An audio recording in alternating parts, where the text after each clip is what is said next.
Mr. President, my delegation is obliged to exercise its right of reply in response to the baseless and misleading assertions made by India. India continues to peddle a false narrative in this forum, year after year, relying on tactics of denial, distortion, and deflection. However, these distortions cannot alter the reality that Jammu and Kashmir is an internationally recognized disputed territory.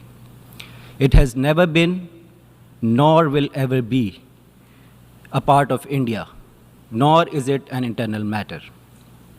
The United Nations Security Council, through numerous resolutions, has unequivocally called for a free, impartial plebiscite to enable the people of Jammu and Kashmir to exercise their inalienable right to self-determination. India is obligated under Article 25 of the UN Charter to implement these resolutions. Yet, instead of honoring its obligations, India has chosen the path of repression, subjecting the legitimate aspirations of the Kashmiri people for self-determination through a brutal and oppressive occupation.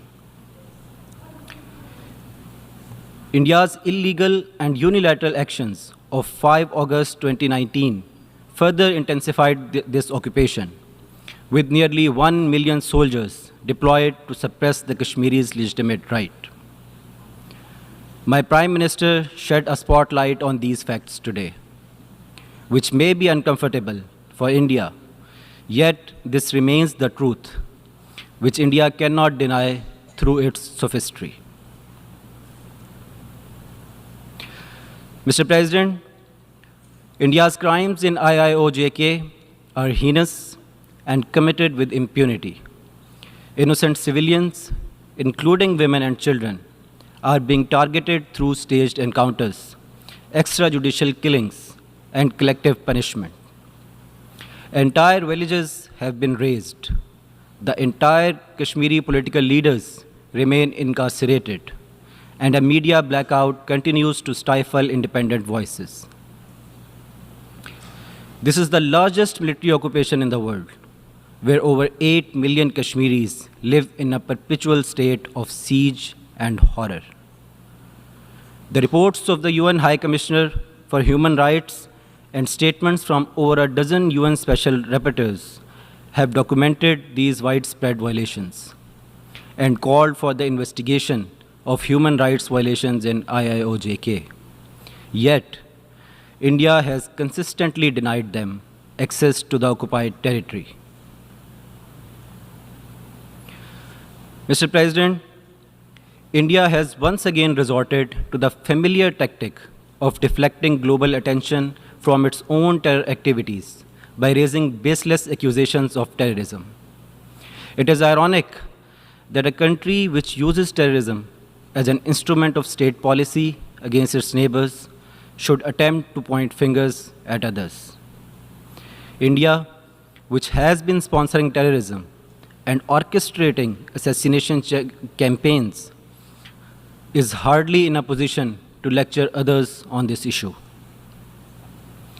In addition to its state terrorism against the defenseless people of IIOJK, India continues to sponsor terror activities not only against Pakistan, but also in other countries.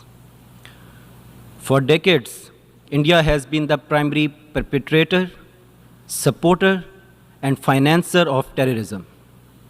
India's sponsorship of terrorist organizations such as Tehreek-e-Taliban, Pakistan, and the Balochistan Liberation Army has led to the loss of thousands of innocent Pakistani lives. Pakistan has shared irrefutable evidence of India's involvement in terrorism with the international community. The arrest and conviction of Kulbhushan Yadav, a serving Indian naval officer and an operative of India's intelligence agency RAW, is irrefutable evidence of India's state-sponsored terrorism against Pakistan, including targeted assassinations in Pakistan. Now, the Indian terrorist franchise has gone global, with assassinations and attempted murders of political dissidents on North American soil. Mr. President, the delegation of India referred to the events of 1971, which were not a question of genocide, but of India's foreign aggression and attack on national sovereignty and territorial integrity of Pakistan. I would like to request the Indian delegation to refer to the General Assembly resolution of December 1971, which upheld the sovereignty and territorial integrity of Pakistan against the foreign invasion. Mr. President, while the Indian delegate referred to India as the biggest democracy, the world knows that India's reign of terror against its minorities continues unabated. The BJP RSS government, which has ruled India since 2014, is imposing a reign of fear and violence, not only against the people of IIOJK, but also against its own Muslims, Christians, Dalits, and other low-caste Hindus.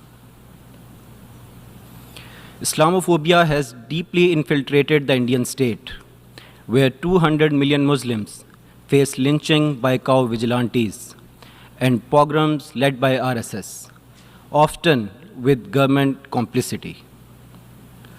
Muslims are facing forced conversions, disenfranchisement, restrictions like the hijab ban, and the destruction of hundreds of mosques, including the Babri Masjid, all aimed at erasing Muslim identity and culture, which are integral parts of India's history. Mr. President, India must end its state-sponsored terrorism, cease its illegal occupation of Jammu and Kashmir, and fulfill its obligations under international law. Pakistan has been and will continue to highlight India's state terrorism against our people and the people of Indian illegally occupied Jammu and Kashmir.